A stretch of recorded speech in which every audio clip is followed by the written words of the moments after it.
الحمد لله رب العالمين.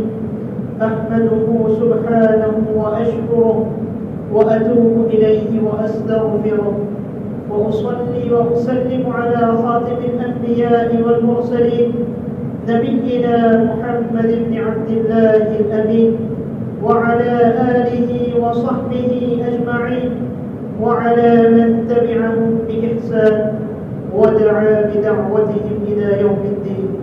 أما بعد، قال الله تبارك وتعالى في القرآن المجيد: أعوذ بالله من الشيطان الرجيم، بسم الله الرحمن الرحيم.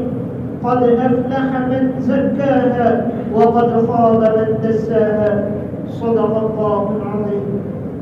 أيها الإخوة، إن الله تبارك وتعالى أمر المسلمين بمجاهدة النفس على لزوم الطاعة والانقياد، وعلى البعد عن المعاصي والذنوب، فقد قال جل وعلا: وجاهدوا في الله حق جهاده هو اجتباكم وما جعل عليكم في الدين من حرج ملة أبيكم إبراهيم هو سماكم المسلمين. والنبي الكريم صلى الله عليه وسلم يقول: المجاهد من جاهد نفسه في طاعة الله. ففي ذلك دليل على أن جهاد النفس على الطاعات والعبادات هو من أفضل الأعمال. أيها الإخوة، إن مجاهدة النفس وإصلاح القلب واجب وضروري لكل إنسان، لأن الله تبارك وتعالى قد علق الفوز والفلاح بتزكية النفوس وتطهير القلوب، وجعل الخيبة والخسران في تشويه النفس بالمعاصي والذنوب.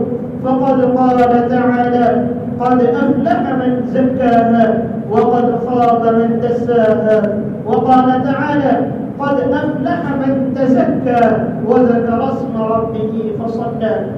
فعلينا أيها الإخوة أن نفكر في تزكية نفوسنا وإصلاح قلوبنا، فإنه طريق الفوز والفلاح والسعادة في الدنيا والآخرة.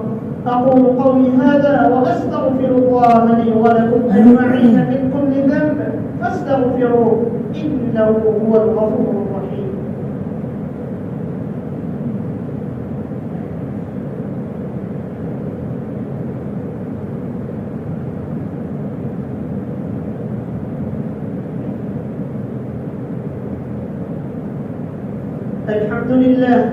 الحمد لله نحمده ونستعينه ونستغفره ونؤمن به ونتوكل عليه، ونعوذ بالله من شرور أنفسنا ومن سيئات أعمالنا. من يهده الله فلا مضل له ومن يضلله فلا هادي له، ونشهد أن لا إله إلا الله وحده لا شريك له، ونشهد أن سيدنا ومولانا محمدا عبده ورسوله. قال الله تبارك وتعالى: إن الله وملائكته يصلون على النبي يا أيها الذين آمنوا صلوا عليه وسلموا تسليما. اللهم صل وسلم وبارك على سيدنا محمد وعلى آله وأصحابه وأتباعه وأزواجه وذرياته.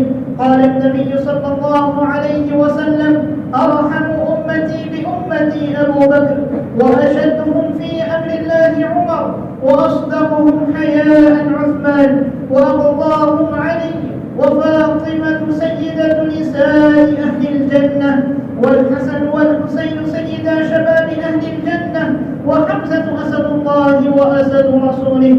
اللهم اغفر للعباس وولده رضوان الله تعالى عليهم أجمعين مغفرة ظاهرة وباطنة لا تغادر ذنبا. الله في أصحابي لا تتخذوهم غرضا من بعدي، فمن أحبهم فبحبي أحبهم، ومن أبغضهم فببغضي أبغضهم. وخير القرون قرني ثم الذين يلونهم ثم الذين يلونهم. اللهم أعز الإسلام والمسلمين بالإمام العادل ذي القوة القاهرة والسلطة الظاهرة على الكفرة الباغية. واغفر اللهم لجميع المؤمنين والمؤمنات والمسلمين والمسلمات الأحياء والأموات برحمتك يا أرحم الراحمين.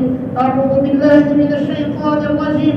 إن الله يأمر بالعدل والإحسان وإيتاء ذي القربى وينهى عن الفحشاء والمنكر والبغي يعظكم لعلكم تذكرون.